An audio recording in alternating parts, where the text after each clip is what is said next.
Good evening and thanks for joining us. I'm Jim Nintzel, host of AZ Illustrated Politics, our weekly commentary and analysis of local, state, and national affairs.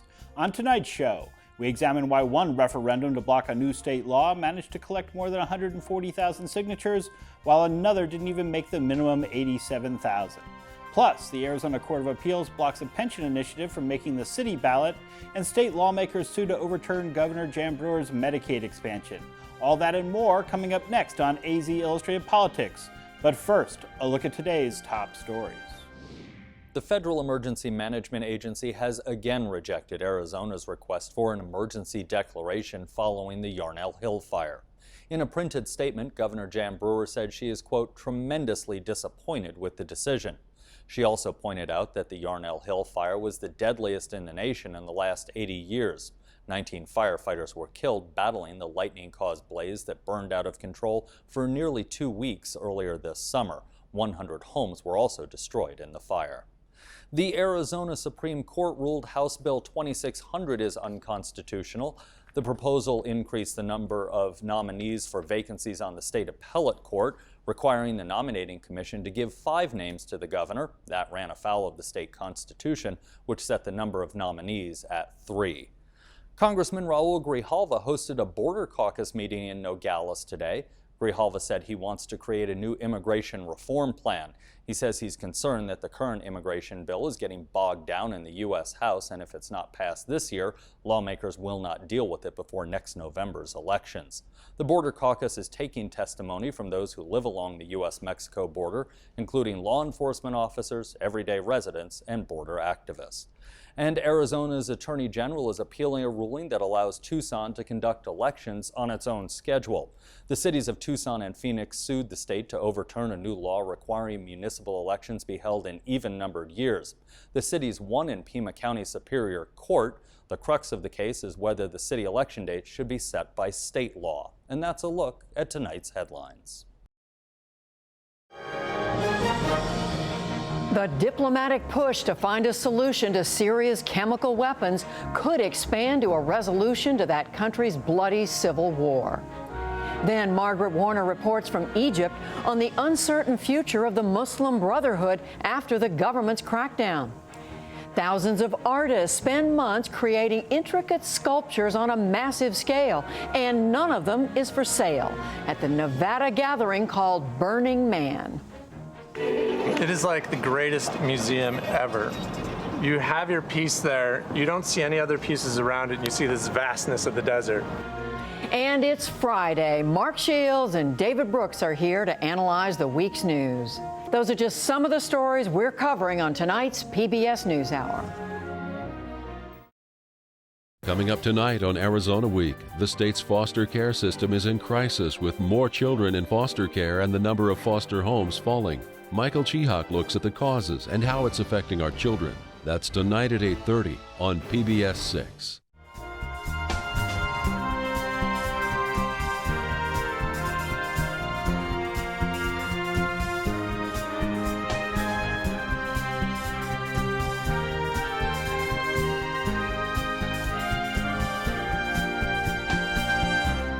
Earlier this week, opponents of a new state law that overhauled several of the state's election procedures filed more than 146,000 petition signatures to block the law and require a public vote on the November 2014 ballot. Joining me to talk about what we can expect next, Tucson Hispanic Chamber of Commerce President Lea Marquez-Peterson, Republican National Committeeman Bruce Ashe, and Attorney Vince Rabago, Chairman of the Pima County Latino Democratic Caucus. Thanks to all of you guys for joining me. Vince, this initiative that, or referendum effort to block this state law, what are the main problems that this Committee to Protect Your Right to Vote has with this new law? Well, among the problems, and there are many, first of all, it reduces political participation in Arizona politics by trying to sort of push out third parties like the Libertarian Party, which is why you saw the Libertarians, the Greens, and many others across the state join in, including Republicans who felt that this was not the right way to sort of reduce political participation, but rather to increase political participation. Another big problem with this law was the fact that it criminalized the ability of volunteer organizations to assist by picking up and delivering ballots. It made it a crime. And that was a target that was targeted by the backers of this law that passed it, because of all of the Hispanic groups that came together and tried to oust Sheriff Joe from office.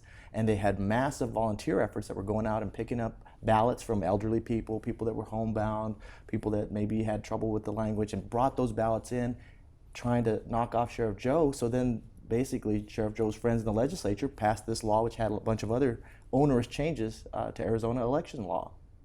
And Bruce, what did you think of this election law in general and the referendum? Well, referendums are difficult to get on the ballot. They're even more difficult to get passed. I think we've only seen very few of these things ever be successful, over a period of time.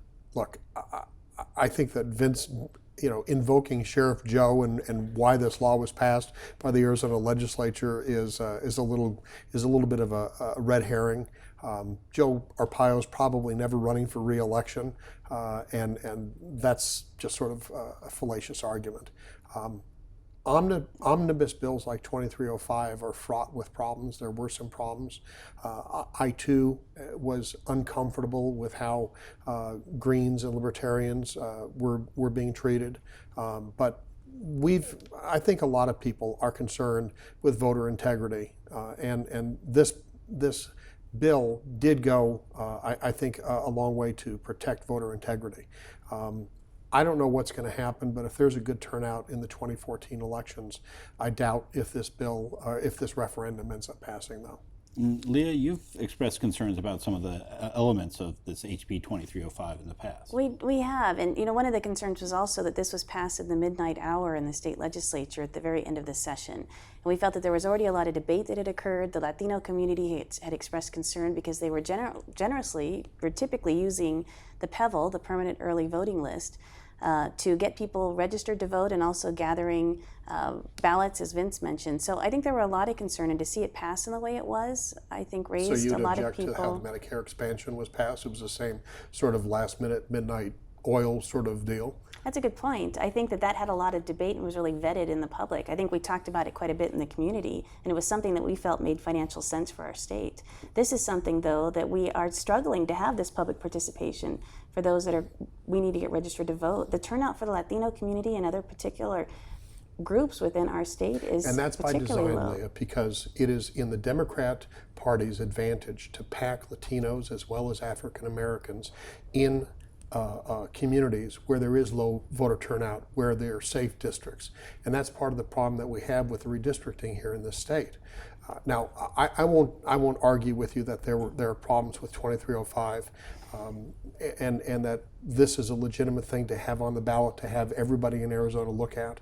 But to go back and say this was a midnight run and this was an end run sort of a thing, that's really, I think, makes the whole Medicaid expansion argument look a little weak. And I can see your perspective. We actually had an Arizona Illustrated show that Jim hosted, I think that week, and one of the questions you asked me and the others that were on the panel was, what's the likelihood of this coming forward through the legislative session? And all three of us said, no, we think we're dead, we're not hearing of anything, we're not hearing any perspective, and then boom, it all happened. So I don't think we had nearly that kind of lack of transparency as we did on Medicaid expansion. The bigger issue, and if I may jump in here, is that really this law, if you wanted to title it, you could call it the Arizona Voter Suppression Act.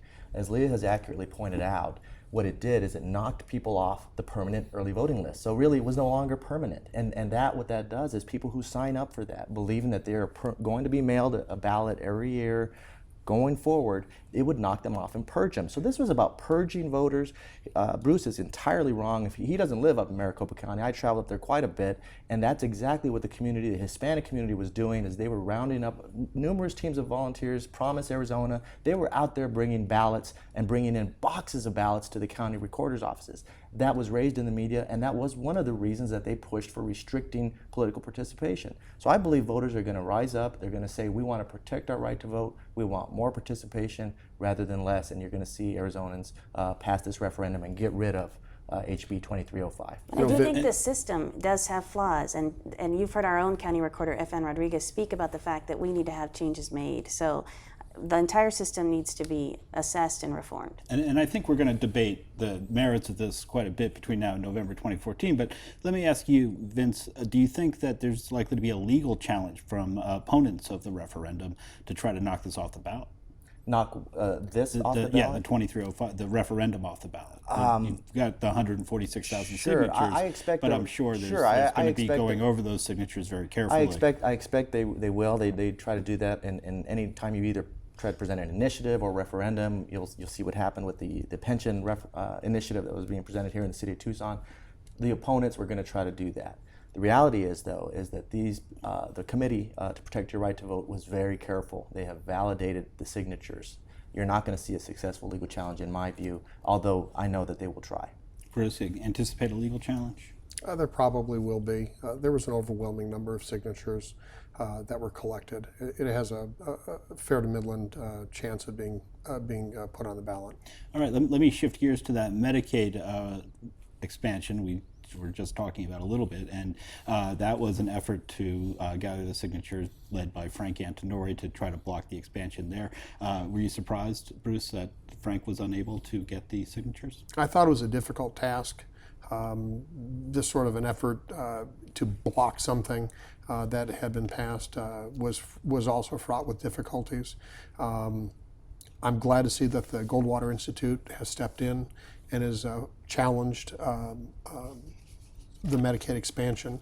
The voters in the state of Arizona were very clear when we passed a constitutional amendment over a decade ago where tax increases had to be passed by a 2/3 or more majority of the Arizona legislature. I think that's where the test of this will come into play. I think Goldwater is doing the right thing. It's unfortunate that op-ed writers like Linda Valdez at the Arizona Republic are practically calling Goldwater Institute, Clint Bollock, baby killers in recent pieces. There's been way too much rhetoric about this. Let's let the courts decide it.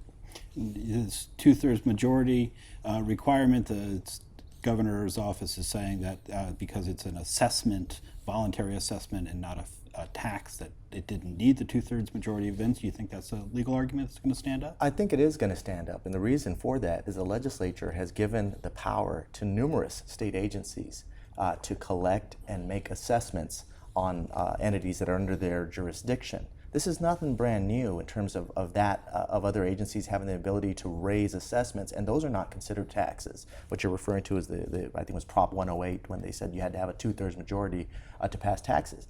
Now, the legislature, or when they passed, Prop 108, that was a restriction on the legislature. So what the legislature has been doing for a long time is giving power to agencies to raise assessments, and they're not taxes. So I don't think there's going to be any legal basis for it, but the bigger issue here is, frankly, whether or not these legislators have any standing whatsoever.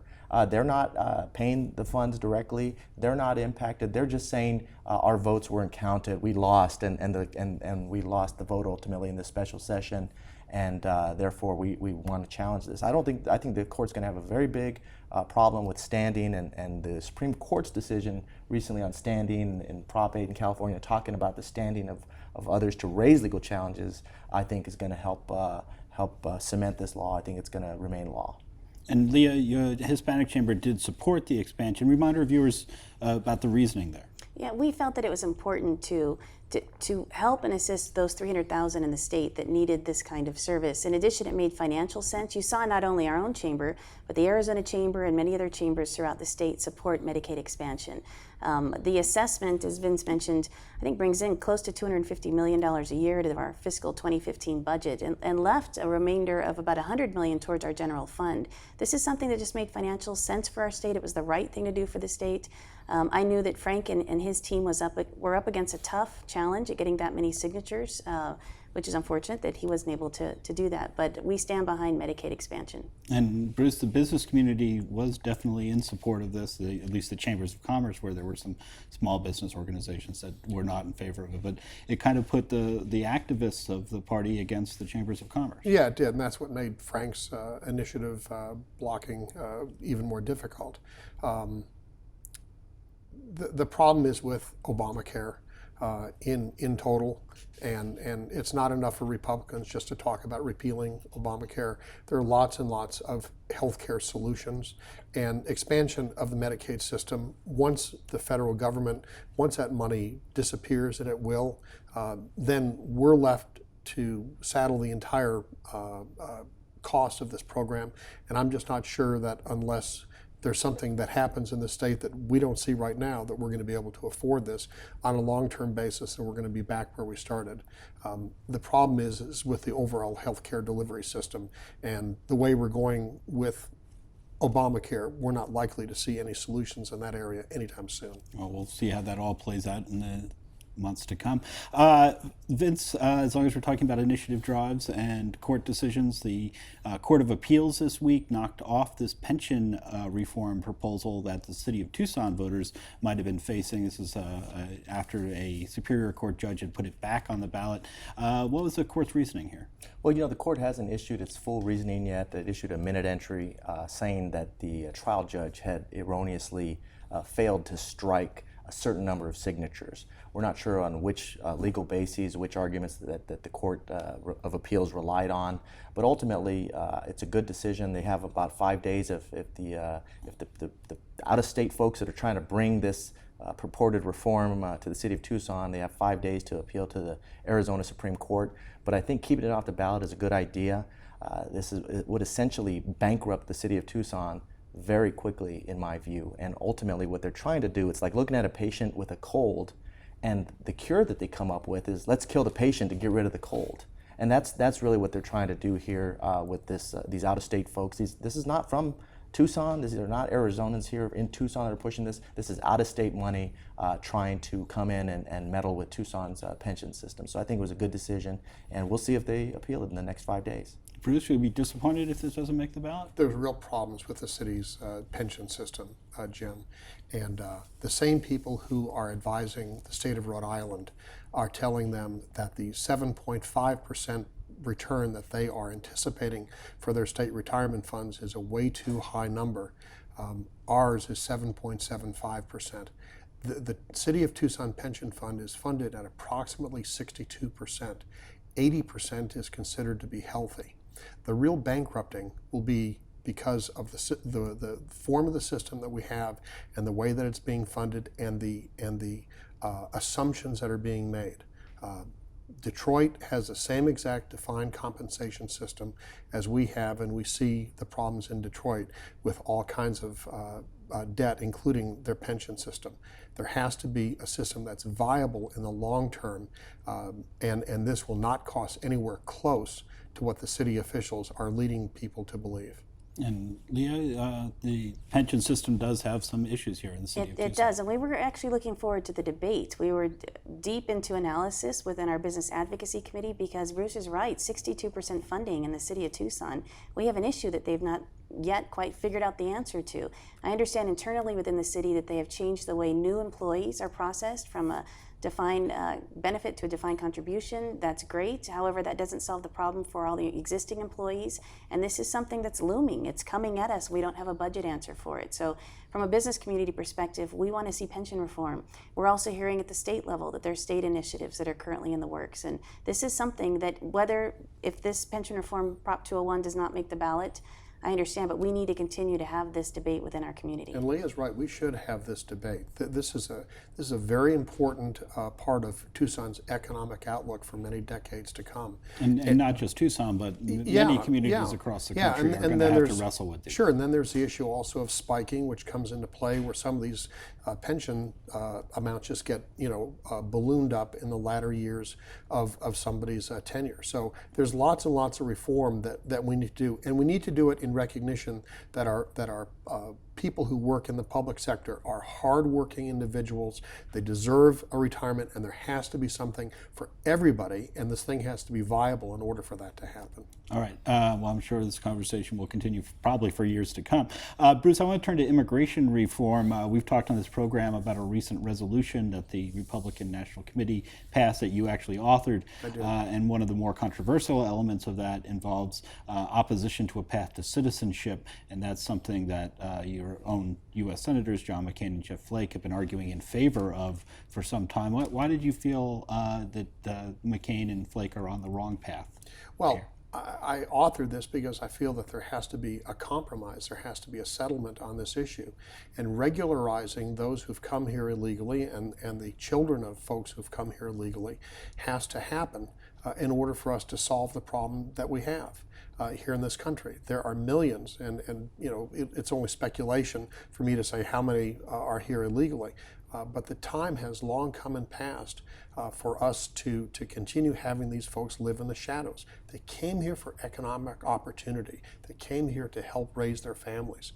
This initiative, if adopted by Congress, would give everybody a chance to be here, to work and to live and to have all the benefits of citizenship except for voting. And that's the unfortunate thing. Both political parties have used this as an electioneering tool.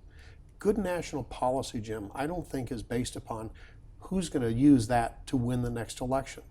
Good national policy is based on what's good for the country overall. And everybody who is here under this program that I've suggested and the RNC has adopted would eventually become citizens. Their children who were born here in this country are all going to be citizens. The same way that my grandparents who came here illegally from Canada after having immigrated from Eastern Europe, looking for opportunity here in this country, our family and many others just like me, millions just like me, have achieved things that we never could have dreamt back home.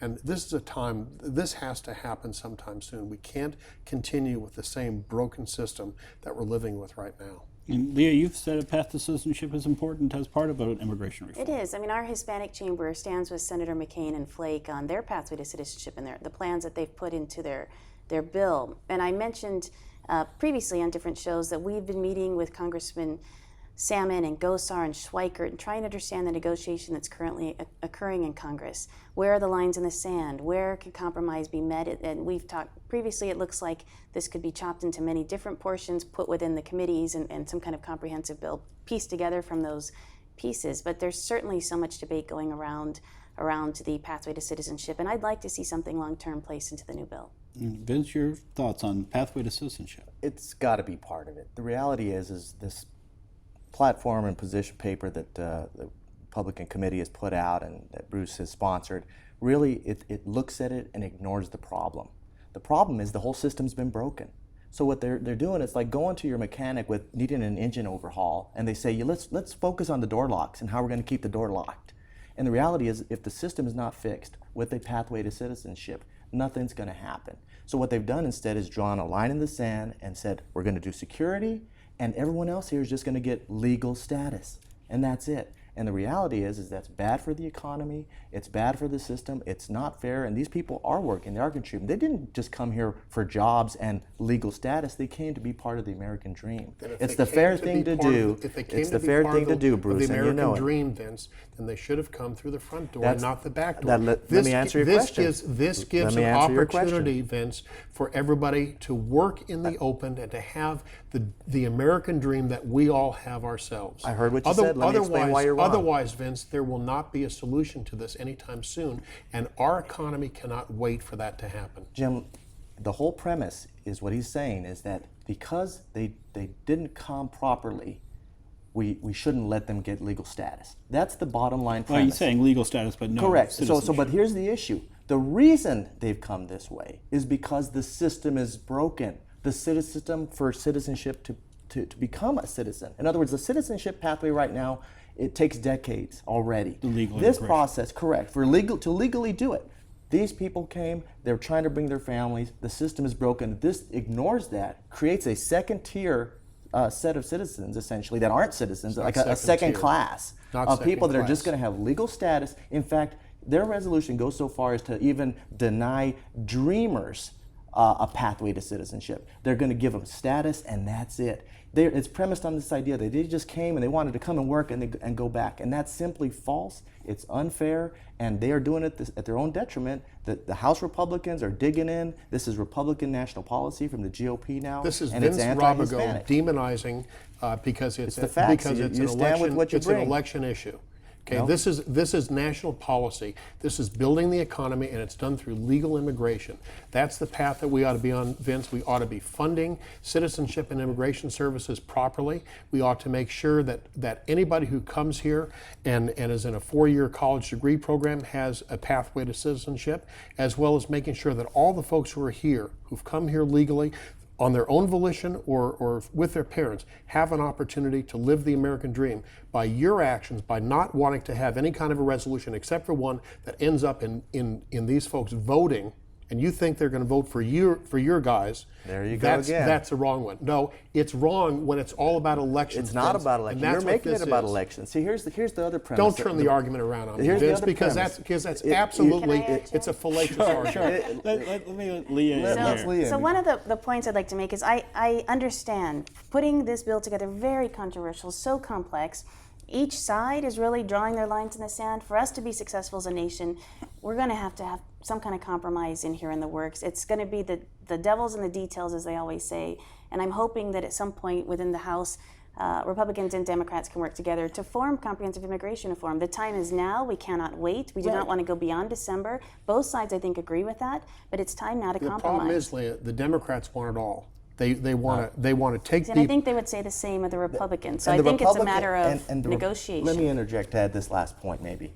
The Republican Party and Bruce Ash's position is basically ignoring the business community, ignoring, for example, the women's community. It doesn't 100 ignore the women business community at protesters, all, Vince. It 100 allows women. people to work in the open legally. Look, you don't want to hear And- other arguments. and you because don't keep want- talking you don't over want arguments that because to you don't want to happen. hear it. The reality is they've made it about votes. It's never been about votes. It's always a about Republican votes. talking point to say that It's this about is all about demonizing getting Republicans. votes. And yet they want to make it about that to gin up their base Well, and deny a pathway to citizenship. We're going to see how this plays out in Congress over the next few months, but we are coming up on another election year, so if it's not resolved by the end of this year, it gets even more difficult to go anywhere. Well, it wouldn't be with it resolved for the year. next election because even on their platform, it's 13 years or so before anybody's even eligible for voting and citizenship. Right.